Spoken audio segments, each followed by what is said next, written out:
Welcome, everybody, to this YouTube, LinkedIn, and Instagram Live. We'll be talking here about alcohol, performance, and sleep, and specifically looking at more of the scientific areas around alcohol and some of the more finer details that not everyone is aware of. So I'm going to invite Adam Mayhew. He is the co-founder of A-Game Consultancy. They work with high performers and are specifically well known for helping people get away from alcohol, which we'll be going into a lot more detail about. So really happy to have you here with us today, Adam. So feel free to introduce yourself. And in terms of the structure for this, I've got 30 minutes, so I've got a few questions to ask. There's a few questions that were asked me prior to this, so I'm going to ask them to you. And then obviously anyone watching live is more than welcome to add comments during this, and we'll try and reserve the last 5-10 minutes to answer them questions. So go ahead. Yeah. Fantastic. Yeah, mate. Great to be here. Yeah. Glad, we've been talking about doing this live for a while, haven't we? Yeah.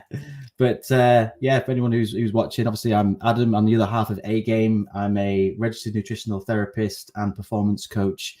And we mainly work with senior leaders, business owners looking to take their performance to a next level. And we do that through mindset, alcohol-free living, and nutrition. Yeah. Obviously, we're going to be talking about our middle pillar, which is alcohol, and how that can have a huge impact on performance when you remove it. Yeah. So I think like everyone generally knows alcohol has issues for health. Like everyone gets hangovers from it. I don't think there's any exception to that. But what are the things that you are aware of from obviously working in this area for a long time that a lot of people aren't? I think that for a lot of people who drink, and we're not talking about alcoholics, you know, that's one thing here is clear, that we don't work with alcoholics, we work with high performing people. And to them, drinking is just a habit. They've just, you know, they probably started drinking in their teenage years and it's just a habit. Now they're adult and they, you know, in the 30s, the 40s, and the 50s, and it's just this thing that they do. It's just part of their normal routine of the day, or just how they brush their teeth in the morning and brush their teeth at night when they meet their friends, or when they come home from work, they're coming back from their business, they sit home, they see their kids, they put the kids to bed, and then it's, you know, open up the beer or get the wine out. It's just a part of their routine. And I think that a lot of the people that we work with, they've adapted to a way of living, and they're caught in this habitual sort of like life, you know, wake up, go to work, sort out the kids, go to business, go to work, have some food, whatever, have their lunch, you know, smash out loads of work, come back, and then have a beer.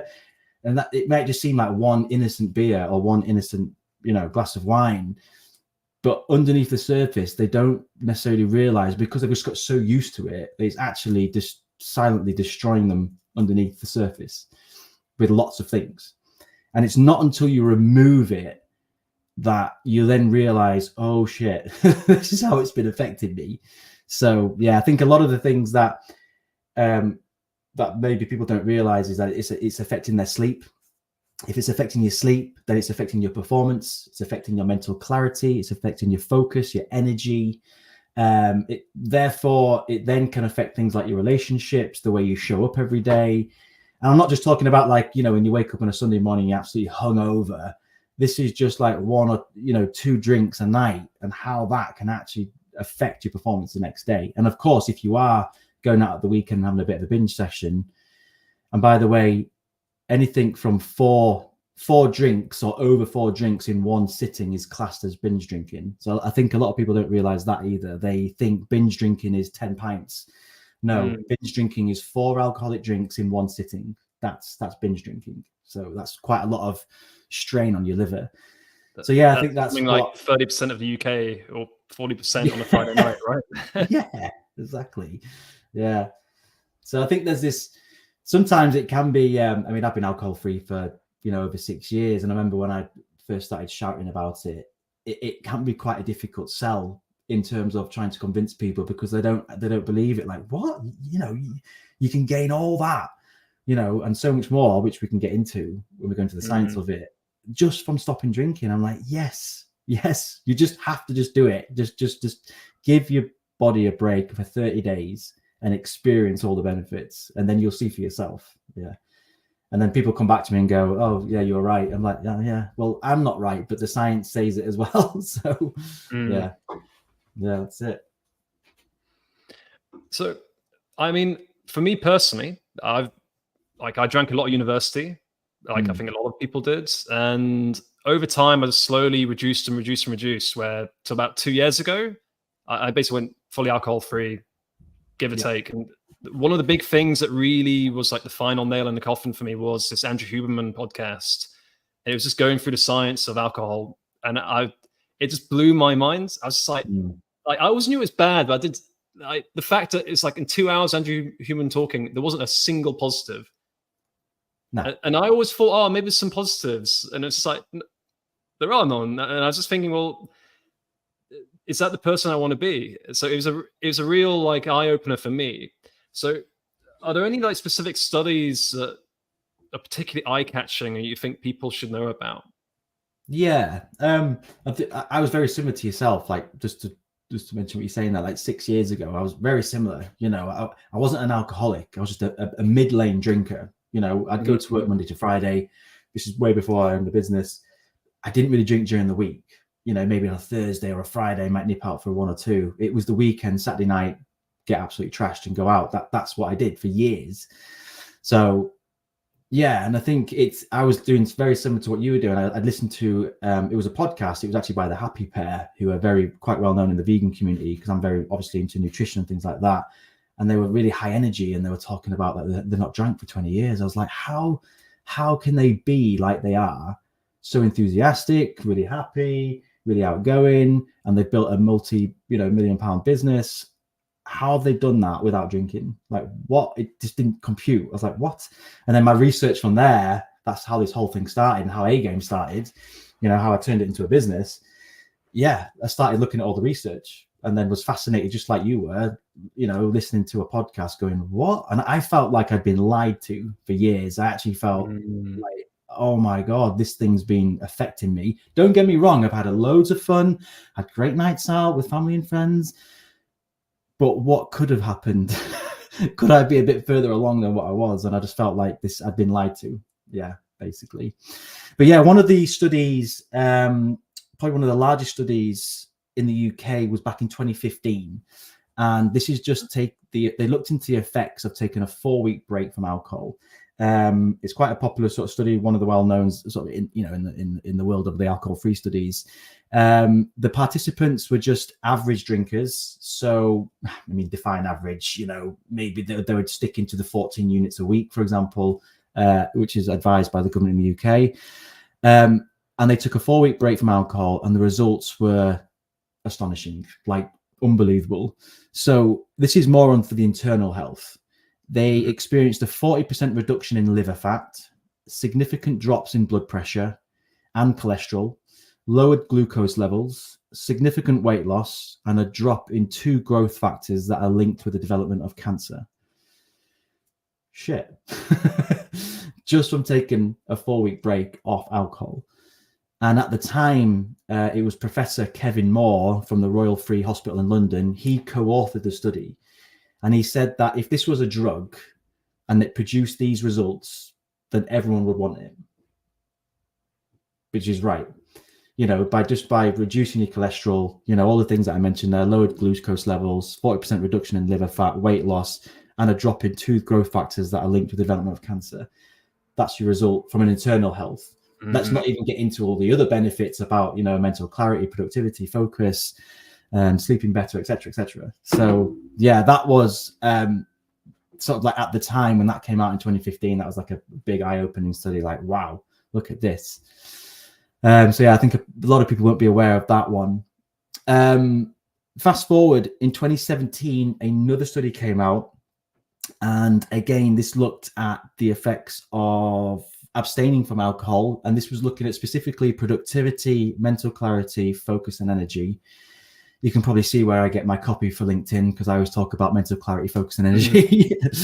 And the key findings from that study, again, it was a cohort of people. who stopped drinking, and they interview them. They have to fill out forms every day and about how they're feeling, and they have certain sort of like criteria that have to fill out to basically to how they study on it. But they found that improved cognitive function. So they reported enhanced mental clarity and focus, increased productivity. A notable increase was observed on that. Obviously, we all know if you have a few drinks the next morning, you're like, ugh, like this. So all that's gone. Enhanced energy levels, and also there was a positive psychological impact. So it showed that it had a positive impact on their overall well-being, happiness, and things like that. Yeah. So obviously on that particular one, we know that when we look at alcohol, like what is it? It's ethanol. And how's it produced? It actually comes from rotten fruit and veg. And I know we've drank it for centuries, but just because we've drank it for centuries doesn't mean it's right today. And they say that if it came out today, like any new drug, it would be banned immediately. But if you compare it to years ago, medieval days, we were drinking more alcohol back then because it was actually safer than drinking water. So and then you look at what ethanol is and what positive effects does it have on the body. Well, it is good at cleaning up infection, when you cut yourself and you put ethanol on, but drinking it, no, there's no safe limit to drinking it, unfortunately. So even the World Health Organization has declared there are no safe limits to drinking alcohol, despite government laws showing that we have, 14 units a week is safe. It's not. So there's no safe limit whatsoever. And I think that's where you can have that sort of positive impact on your well-being as well. So fast forward to another study that was done, 2018. This was from the University of Sussex, and again showed the simple act of taking a break from alcohol. And again, this is what I talk about on LinkedIn. It's simple. Just stop, just take a break for 30 days. This was specifically for 30 days. And that sees people regaining control of their drinking, having more energy, better skin, and losing weight. They also showed that, I have to stream this off, 93% of participants said they had a sense of achievement, 88% saved money, 82% think more deeply about their relationship with drink, 80% feel more in control of their drinking, 76% learned more about when and why they drink, 71% realized that they don't need to drink to enjoy themselves. 70% had a general improved of health, and health markers increased, things like cholesterol and those other bits. 71% slept better. 67% had more energy. 58% lost weight. 57% had better concentration, and 54% had better skin. Quite good, eh? And are there any negative consequences to taking a break, realistically speaking? I think the fear here for most people, and this is again on my own experience and probably yourself as well, that the fear inside is, I'm worried about what my friends and family will think. I'm worried of being ostracized from my circle. All my friends drink. I'm going out this Saturday. And if I tell my friends I'm not drinking, they're going to disown me. They're going to call me this. They're going to take the mick. That's the fear. So I think that's probably, in a way, which is initially looked at as a negative. But actually, this is from my own experience and probably for yourself as well, and again with other people in the alcohol-free community, that you don't lose friends, you lose acquaintances. You lose your drinking buddies. Because when you make a life decision like that I'm going to stop drinking to improve myself, to improve my health, to therefore be a better person, to be a better role model for my kids, to be a better husband, to be a better wife, to be a better business partner, etc., etc., so I can be in the best version of myself. When you make a decision like that, your friends, your real friends will stick by you and they'll support you and go, good for you, and pat you on the back. And they'll either come with you and make that decision as well when you've made all the changes. This is generally what we see, it's psychology. You've made all the changes, well, I'll give it a go as well. The ones that don't like it, they tend to be not your friends, they're just acquaintances. And it basically, what happens is it hits an insecurity inside them. They feel deprived that, because you're not drinking and maybe on a particular night out, that, or when you're out, that you're depriving them of them having fun. it could also be that actually you're showing up a mirror to them saying that, you know what, you should stop drinking and take a break. They don't like it, so they start giving you shit. They start trying to pull you in and encourage you to drink and all the rest of it and put the pressure on you. So yeah, I think that's the only negative, which is initially seen as a negative, but actually it's a positive because it's showing that you're growing. And then you can start to spend time with people that actually who are suited to your, you know, with this growth path that you're going on. So it's actually a positive thing. Yeah. I can certainly relate a lot to that. I mean, first of all, I'll put my hand up. I've made fun of people not drinking. So have I. I've called people who don't drink. So have I. Yeah. Years ago. Yeah. I've done it many, many times. Like, why not drinking? You're boring. Yeah. But I'd say 3 years ago, I had some friends in my social group who stopped drinking. And then just a few more people stopped.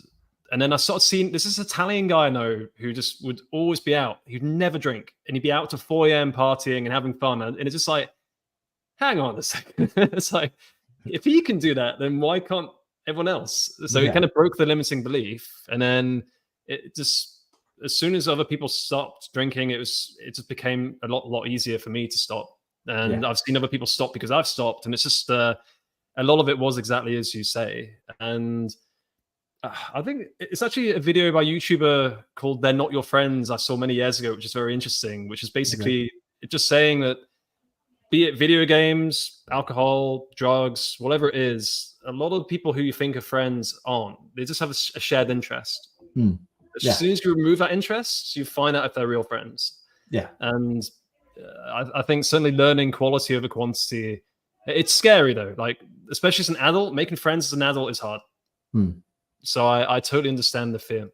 Yeah, and I think as like we, you know, when we coach our clients, when we go into about the friends and relationships, like when you look at your circle of friends, can you honestly message one of them and say, we call it the coffee test. Can you go have a coffee with them on a Tuesday morning at 10 o'clock in Starbucks and have a conversation about life, not birds, football, and whatever, but life, business, a growth? Can you have a proper conversation like that, a deep, meaningful conversation? And most people can't. They maybe have one person in their circle. That's your real friend. The one that won't judge you, the one that will create a space for you to talk, doesn't try to fix you. Yeah. So it's interesting. So yeah, they're probably, that channel that you're talking about on YouTube, they're probably going to talk about that as well. Yeah. Yeah. I know there are some ad hoc studies in support of alcohol, and they always get pushed very heavily because they're very rare. Like, alcohol might improve health of your heart and things like this. I don't know if you're aware of any of these and if you have any comments on them, but just, I know it's been used as a but there's this study that shows alcohol is. People do the same for masturbation and for coffee. I hear it all the time. Yeah. But, yeah. So there's like a benefit to that. Yeah. Yes. So again, it's so when, like, for example, I know what you mean. Like, for example, they say like a glass of red wine is good for you. Yeah. But we have to look what's in the red wine. So what is it? So there's the ethanol, and then it's the berries. So the reason why it was labeled, and again, this is usually on the headlines, red wine is good for you, so drink it. Well, hang on a minute. Let's have a look at the study. So the studies is looking at the red wine and looking at the properties inside, the ingredients inside the red wine. It's not the ethanol that's benefiting you. No, it's actually the antioxidants that's in the berries that makes the wine. That's what's good for you. But guess what? You could just eat some berries, some blueberries, you know, or have an alcohol-free wine. So yeah, that's where those sort of like studies come from, where they say, yeah, red wine's good for you. No, it's actually the flavonoids, the antioxidant properties that are inside the red wine from the berries when they made it. That's the positive thing. But it doesn't take away the fact that actually when you pour the ethanol in there as well, the drug, that's the one that's doing the destruction. So it's kind of like overrules it. Makes sense. Yeah. It's very similar to coffee. Like coffee's very high in antioxidants. That's why it's good for us. It's not the caffeine per se. So I'm always saying, guys, I'm not saying coffee's bad, but we can just have less of it in the evening or go decaf. You still get the benefits, still antioxidants. So, 100%. Yeah, that's why I say like go. Yeah, with my clients, just go decaf, or someone could be having like 5 cups of coffees a day. Can we pull it back? Let's start with 3, for example, or let's start switching them out for for decaf, and eventually they just get down to one coffee in the morning, and they might have a decaf, and then it always amazes me when you go out for a meal, and at the end, when you have your dessert, they go, "Do you want any coffees?" I'm like, it's 9 o'clock. Why are you offering me a coffee? Should be illegal. Yeah, it's crazy. But, be like out offering someone a shot of alcohol in the morning. Yeah. What about the gut microbiome? So I know this area is still, there's a lot to be said here. I know the research has always been updated on this area, but I'm curious if there's any effects on the gut microbiome from alcohol. I'm going to be honest here, and I've not actually researched that in terms of alcohol and gut microbiome. I've not looked into that. I think that overall the gut microbiome is still quite new. It's very sort of like sexy at the moment. Obviously you've got companies like Zoe that have jumped all over it, and there's a lot of personalized nutrition that can come from it, which this has been absolutely slammed as well by experts in nutrition. You can't do a personalized diet from your gut microbes. It doesn't work like that. You can't do that. I think it's still very new. So yeah, I think we're still learning a lot. But I'll be honest, I can't answer that because I've not actually done the research from specifically alcohol and the gut microbiome. But of all the other research that I've done, I imagine it will be negative. I don't see it having a positive effect. No. Cool. And again, it's very relative new areas. A lot of conflicting papers I read on it. So I was just curious. Have you seen anything positive? What have you seen on it? I'd be interested. In terms of microbiome, I've seen so much. The more I read, the less I know. So I'm not an expert either in microbiome. I just don't know. I'd only assume ethanol, which is actually a poison, is probably not good for gut microbiome. But it is one interesting area is there are a lot of products that have alcohol in that are considered okay. So let's say a lot of fermented products have some sort of alcohol, like kombucha, for example. And there's also, random things like I think food additives have alcohol in, bananas have alcohol in. So they have that very small amount, but it's still defined as like 0% because. Again, this is a thing in the UK, and I think it's part of Europe as well, where they can put 0%, like alcohol-free 0%. They're allowed to use that as long as it's up to 0.5. So it's actually 0.5%. Yeah, but they can just say 0. Interesting. But that's a very small effect. Yeah, if you have a banana, one that's a bit bit greener than it is yellow, then that technically has alcohol in it. Yeah, very very small traces. Yeah, but not enough to affect the human mind and make you go drunk, obviously. Yeah, but cool. Got a different question. So leaving more the science side, what from your experience, and I know you guys are in the UK. Is there a specific country or culture that has the worst issue of alcohol? Because I'm from UK. I don't live there anymore. And I found the UK has an extremely toxic relationship with alcohol compared to what I've experienced in Europe. But are you getting clients in other countries, or is it just getting worse? Because I'm not living in the UK. I just don't know what's happening anymore. So I'm just curious. I think this whole sort of alcohol-free and wellness trend has been happening for a while. I think it's been going on for about the last 10 years. I'd say sort of like 6-7 years ago when veganism started kicking off, and especially the last sort of 5-6 years, we've seen vegan products in our supermarkets. Again, it's all part of the wellness trend. I think there's multiple things happening. There's that. There's also Gen Z who are just not really. Some are, but not a lot of them aren't interested in drinking. If you think back to the days when you were drinking, heavily in your early 20s, we had these. We didn't have like Instagram or Facebook. You know, there was none of this like naming and shaming. Whereas in that happens a lot now. You know, if something happens to you, it's straight away, it's on the internet and it gets pushed everywhere.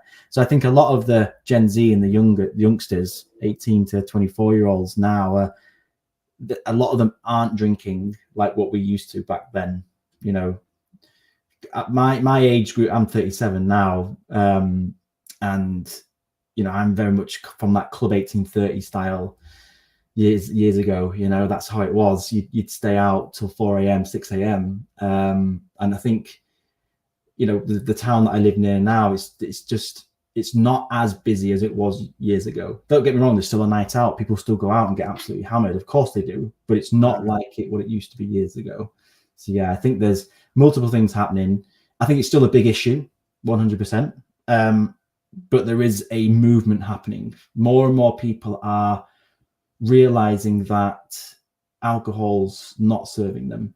And this is the other thing as well. I read a report, I can't remember the name of the report, it was last year, and it was what was driving up the sales of alcohol-free drinks. So all the alcohol-free alternatives. That's the other thing as well to look out for. There's so many alcohol-free alternatives now. Craft beers, you know, they've all jumped on it. Any bar you go to now in the pubs, even in the rural areas, they'll have an alcohol-free alternative. Fantastic.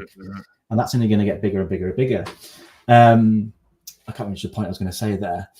Yeah, so I think there's multiple things happening, and I think that was it. The report that I read last year, it was showing that why is there such an increase of alcohol, the sales of alcohol-free alternatives in the hospitality industry, and my immediate assumption was, it's because people are going alcohol-free. It wasn't actually. It was actually just people who drink that decided they still want to go out with their friends. They still want to go watch the football or whatever, but they're going to drive and they're going to have an alcohol-free alternative.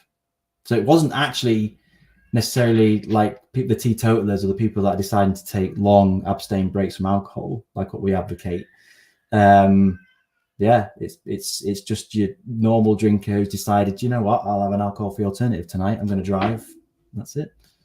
So I thought that was an interesting report that I read. Yeah. Interesting. So we've got 3 minutes and there's a few questions or comments, so I think we can go through them.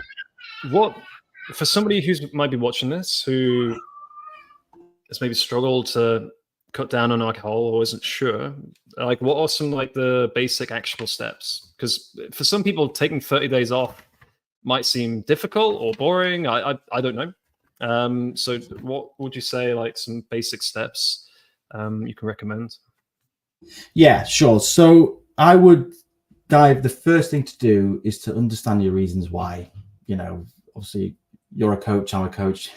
Any decision that we look at when making a change, a goal, we look at why. Simon Sinek start with why. And the reason being is when it will be challenging, depending on your relationship with alcohol. But let's just say you have a few drinks a week and you go out the weekend and you have, 4 or 5 drinks. That's kind of like your routine. It will get tough.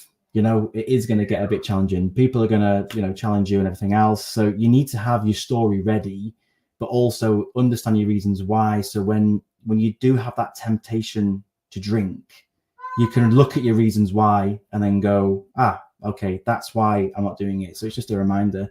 The second thing I do is get rid of any alcohol in your environment. So, if you're trying to lose weight and you're going on a diet, you wouldn't hang around in McDonald's and fast foods, would you? You start making changes to your diet and you start, making alterations there. It's the exact same thing with this, get rid of any alcohol in your environment, out of sight, out of mind. The next thing that I would do is have your story ready. So, because if you do go out, I would say don't hang inside, like wait inside like and hide away. You've still got to go out and meet friends. Maybe avoid the bars and pubs just for the first couple of weeks. But if you do have to go out and meet friends, just make sure you've got your story ready, because people are just going to go, Matt, what can I get you? And you're going to be like, a Diet Coke. Yeah, you just got to have that story ready and be confident in your response as to why you're not drinking. Yeah.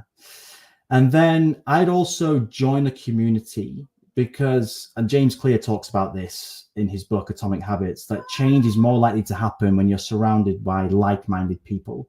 it becomes a lot easier. If you do it on your own, it can be hard. So if you do it with people who have done it before, if you can find someone who's maybe a partner or a friend who's also going to take a break from alcohol, do it with them, and then you can share the journey with them, or join a community of, you know, sober people. And then also I would focus your attention on something else. So instead of you thinking, I'm not going to drink, I'm not going to drink, if you're thinking like that, you'll end up thinking about the very thing that you're trying not to think about, which is, you know, drinking.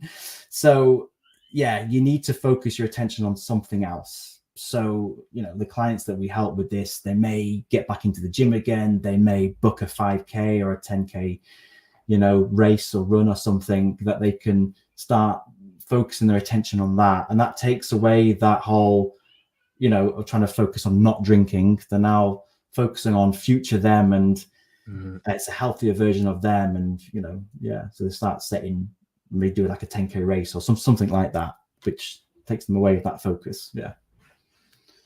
I appreciate that. Yeah.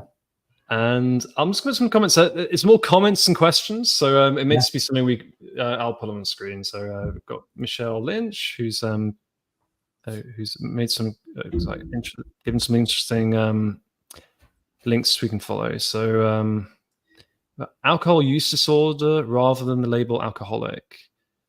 Yeah, many drinkers meet the criteria for alcohol use disorder, and it's good to bring this out to their attention. Yeah. This is the thing, isn't it? It's like when you define an alcoholic. You know, what is an alcoholic? You know, and we have these spectrums, don't they? But where do they sit on the spectrum? It's like, you know, is an alcoholic someone who's there scrambling around trying to find bottles on the floor when they roll out of bed? That's how I see an alcoholic. The other way of looking at it is, yeah, this obviously this use disorder, but if you have any form of dependency on it, so do you need it to help you in certain situations? Like, can you go out and meet your friends and not drink, or do you need the drink? I see that as a form, like very minor alcoholic in a way, because you're relying on a drug to help you in a certain situation. Yeah. So, but yeah, let's see. Have you got any thoughts on that with the alcohol use disorder? I don't know too much about it, so I'm not sure. No, either. I'd have to check the fact sheet you sent over. Yeah. So I'd like to check that later. It'd be interesting to know the definitions in different countries and different regions. Yeah. But I appreciate that comment, Michelle. Thanks, Michelle. She also mentioned, so potentially it's going to be as R 0.0%. Again, I get confused on this as well, because I've seen 0.0 and I've seen 0.5, and I'm still not sure. So, would that change your? If it said 0.5, would you still drink it? It wouldn't be my preference, but I know it's such a small amount, and I'm for the record, I'm not 100% alcohol free. I'd say over the course of a year, there's normally one wine festival I go to, and if I feel like drinking, I might. But I'd say I probably drink maybe 3 beers a year. So I'm basically alcohol free. It's just like it's such a tiny amount that it's just like I'm alcohol free. There's no most people probably have more from eating bananas than what I have during the course of a year. So for me, it's a big thing for me is just drinking sparkling water. It's a weird thing. I just got into drinking sparkling water, enjoyed it, and then it's kind of like I just prefer that maybe more than alcohol-free drinks. But there are some really good ones out there, especially in Czech Republic. I must say, absolutely. It's like, I'm like I said, I'm like over 6 years, and we've just had our second son. He's a newborn. He's 7 weeks old, and I said to my wife the other day, I was like, could you imagine, like, do you remember old version of me years ago who used to drink? Can you imagine, like, because he's not sleeping well at the moment. He's got like colic and stuff. Like, but a lot of parents do this. Like, they would, they've already had a rubbish night's sleep, and then the next night they drink just 1 or 2, and that's going to destroy their sleep even more. Like, why make it any more difficult? It's already challenging, So your sleep's already destroyed because of, or affected because of children and babies and things. Like, don't make it any worse. It's like putting fuel on the fire. Now you've just opened up a drink and you just made it even worse. But although it can help you in that moment to make you, air quote, feel better because it hits the dopamine, artificially stimulates dopamine. It's not a natural hit, it's the drug doing it. But the long run is you just made it even worse. Yeah, that's that sort of cycle that people get caught up in quite a lot. I've got one. I think one last question. I could talk all day, but we would be careful. We'll be all day. This is, by the way, this is a subject I could talk about it all day. So I think the people I see challenged the most by alcohol, as in going free of it, are, and I've experienced this myself, but also seen friends who were alcohol free and then start drinking again, as single people, and being on the dating market. So going on dates and things like Tinder and bars and all of this. I got some thoughts on it. So I've been single sober. I met my current partner sober. I don't think we've ever met each other drunk, which must be quite an unusual experience. But what's your advice to single people? Because I think this group probably, especially single people in their late 20s, 30s, probably struggle the most to get away from this. Yeah, I think obviously I've been out of the dating scene for years. Obviously I'm married. I've been with my partner for 10 years. So, but if I was to sort of like, if I'm just thinking if I ever went single again, and if I'm going out and meeting people, I want the best version of them. I don't want a drunk version. And equally the way around, I don't want them to see me under the influence of a drug. So I think it's very much looking at what you know, who you're looking for in a relationship. Who are you aspiring to be? That's an important thing. Who are you becoming? You know, but then also the person that relationship that you're looking for, what character traits, you know, are you looking for someone who goes out and gets drunk all the time? You know, and is that fun? That's the other thing, because a lot of the time it's sort of labeled as fun as going out and getting absolutely hammered, but is it fun? So, but yeah, there's that whole thing about, don't get me wrong, I understand it can be used as a social lubricant. It loosens you, you know, which makes conversations flow. But I think if people were alcohol free in there, it's working on the social skills. So socializing is a skill. And this is the other thing as well that I mentioned, that every other skill that you've learned, you did it sober. So socializing, going out, dating and meeting people, do it sober and you'll learn the skill, you know? So yeah, that's sort of my take on it. I'd say from my own experience, things I'd also say to anyone watching who might be single and struggling this, one thing that really helped for me and other people I've seen, I've got another friend who's alcohol free and he's out again till 4 or 5 in the morning, breaks all the trends, what you think. But people who I see do very well dating who don't drink normally have some sort of good social skills they've worked on, but also they have some sort of skill. So they're normally good at dancing or good at singing, or they've built up some skill. So actually getting dance lessons or karaoke or doing karaoke, learning to sing, or just doing hardcore social skills like how to win friends and influence people. Another thing I would say is all of the big gamers, i.e. Neil Strauss, Mystery, all the guys who are part of the hookup scene, which you can see in a positive and negative light. These guys did it all sober. They constantly say in their books that they would go on the prowl sober because they know they're better sober, that their game holds. So basically, there's no excuse on the being single to not to drink. Really, it is optimal, but it's just awkward. So I've been rejected by girls sober. But it was really hard. But once you got the first rejection out of the way, it's like, that wasn't so bad. At least I remember it. And it's so more embarrassing if doing things when you're drunk is so much more embarrassing. Like next day you wake up thinking, oh, what did I say? Oh no. You're like holding your head in your hands while but they get in the, I think this is just my view of the world, but if flip it around, I don't know if any females watching this and they see, the man and he says he doesn't drink, that's a good thing. That means he can, probably he can regulate his emotions better. He doesn't have to turn to a drink to make himself, air quote, feel better. He's got it under control.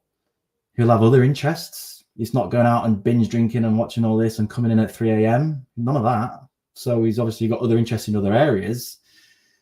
But I don't know, if the female's looking for that, then fair enough. Yeah. Well, it just goes to who you're looking for. I mean, on the vice versa, a lot more cheating happens when people are drunk. Yeah. I mean, I would nearly say exclusively happens, or not exclusively, but I'd 100%. say a very high percentage of cheating happens when drunk. So do I want a partner who's going to get drunk and be out of control and possibly will screw up one day? Not really. And I don't think anyone does. So I'm grateful my partner doesn't drink. She nearly never drinks. So, but it's yeah, I think it's become a bigger thing. So cool. So I really appreciate all the comments people have made. I don't see any last minute comments. So if you have any closing remarks, it'd be great to hear. But it's been some really useful information you've shared here, Adam. So I'm very grateful for that. Thanks very much. I think just anyone who's curious, sober curious, just aim for those 30 days. Surround yourself with people online, people like ourselves that talk about going alcohol free. Follow the content. There's so many tips. And the 2 words that helped me when I stopped drinking was just think tomorrow. 2 words, think tomorrow. What do I want to get out of tomorrow? Well, I want to work on my business. I want to work on X, Y, and Z. Does alcohol have any role in that? No. And the other thing that I would say as well was I'm only drinking water today, or I'm only drinking alcohol-free beers. That would help as well in my mindset. Very nice, very nice. And I guess there's a lot of things from my side, but certainly tackling identity. I think one day I just said, I don't drink. Yeah. Instead of saying like, I've stopped trying to drink, I'm taking a break, or like all these sort of half-assed words, I said, I don't drink. Yeah. And as soon as I said that, it just seemed to click. It was like it just changed my core identity. So awesome. All right. So I'll any questions people can ask or message us directly, not a problem. And yeah, till next time, I'll end the stream. Excellent. Thanks, everyone.